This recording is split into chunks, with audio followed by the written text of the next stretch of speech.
These four minerals, tin, tantalum, tungsten, and gold, are critical to the electronics industry. But they're also used in automotive, aerospace, and numerous other industries. A few years ago, a letter was sent to our CEO, and it ended up on my desk. Now, it's not terribly unusual for me to get a letter from the CEO's office, but this letter was like no other letter I had ever received before. The letter stated that there was an armed conflict going on in the eastern region of the Democratic Republic of the Congo, or DRC. And that armed conflict had resulted in the deaths of 5 million people. And the United Nations estimated that 200,000 women had been raped as a result of this conflict. The letter further went on to say that this conflict was being fueled by a multi-million-dollar trade of minerals, tin, tantalum, tungsten, and gold. And it was possible that some of those minerals were making their way into the electronic supply chain that we used. I remember reading that letter and feeling stunned and thinking, how do you even reply to a letter that talks about the murder and rape of hundreds of thousands of people? What words do you say to something like that? So I didn't know how to respond, and what I did is I just sent a note back to the authors, an email, and said, can we meet with you? Can we talk about this and learn more about this situation? A few weeks later, the Vice President of Materials and myself flew to Washington, D.C. to meet with this organization. We listened for 2 hours. We asked questions. We wanted to learn as much as we could about this situation, what we could do to help, what we could do to figure out. After that meeting in D.C., we came back here and we realized we needed to get our supply chain involved because we don't typically buy a lot of metals directly. We buy something, a part of something that has from a supplier and then another supplier and so on and so forth. There's numerous layers and thousands of suppliers in the supply chain. Furthermore, there's no system that exists that tracks minerals from a mine somewhere in the Congo or Australia or anywhere else and tracks it all the way through the system. There's no way to know. So we knew we needed to get our suppliers involved because there was this dearth of information about what was going on. So we decided to send letters to our suppliers and said simply, do you know where you get your minerals from? And do you have a policy for not sourcing conflict minerals from the Democratic Republic of the Congo? We sent those letters out. The response we got was not very encouraging. About a third of the suppliers wrote us back and said they don't know where they get their metals from either. Had the same problem we had. About a third wrote back and said, no, we don't source from that region, but they really couldn't offer us any kind of proof of how they knew that. And about a third simply didn't even respond to our request. So we took this information back and we had a meeting, a conference call with our chief operating officer who wanted to know about our progress on the situation. So we were explaining what was going on with the letters, and he interrupts the call and says, this is unacceptable. I do not want these materials in our supply chain. I want you to come back here with a roadmap and a plan with targets and dates on how you're going to identify these materials and how you're going to remove them from our supply chain. Boom, and the call ends. Wow, that didn't go very well.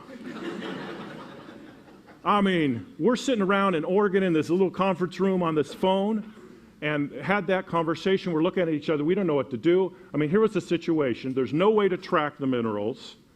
We don't even know if we have these minerals in our supply chain, and some of our suppliers are not responding back to us. I'm thinking about at this time, it's probably ought to dust off the old resume and update that a little.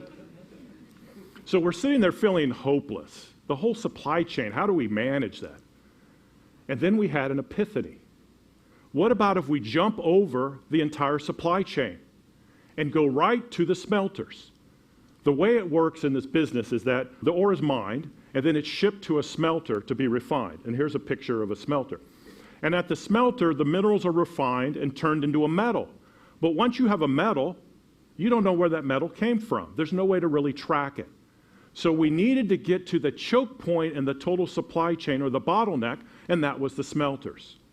And why there's maybe 200 to 300 smelters that are in our supply chain, that's a lot less to deal with than the thousands and thousands of suppliers. So we said, we'll go right to the smelters. So in 2010, we went to the smelter.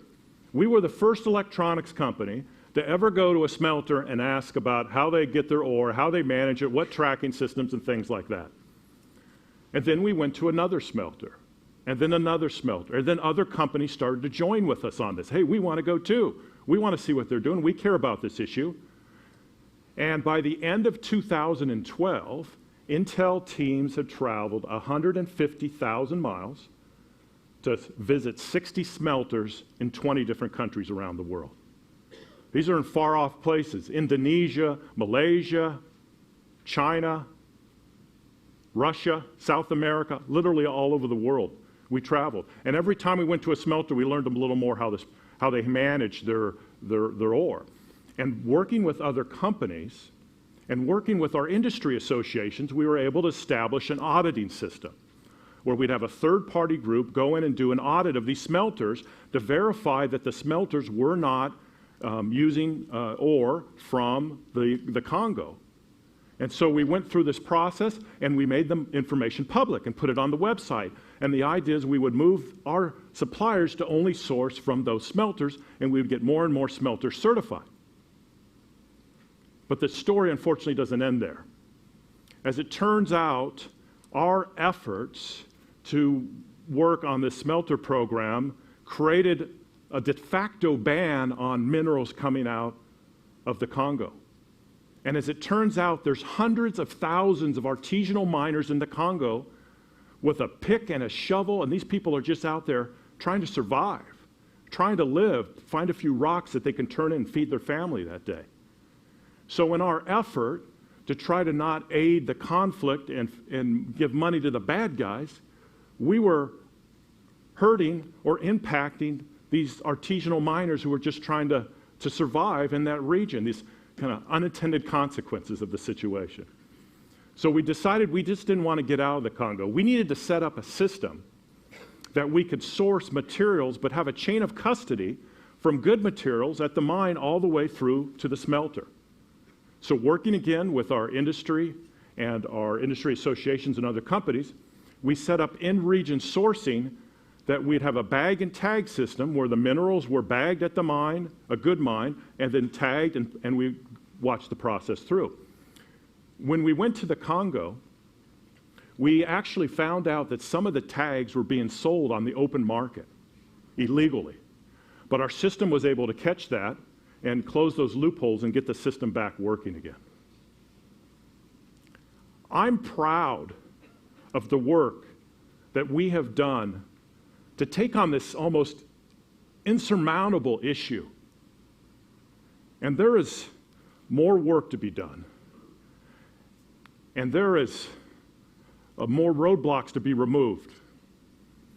But I am hopeful that by the end of this year, we will produce the world's first conflict-free DRC microprocessor.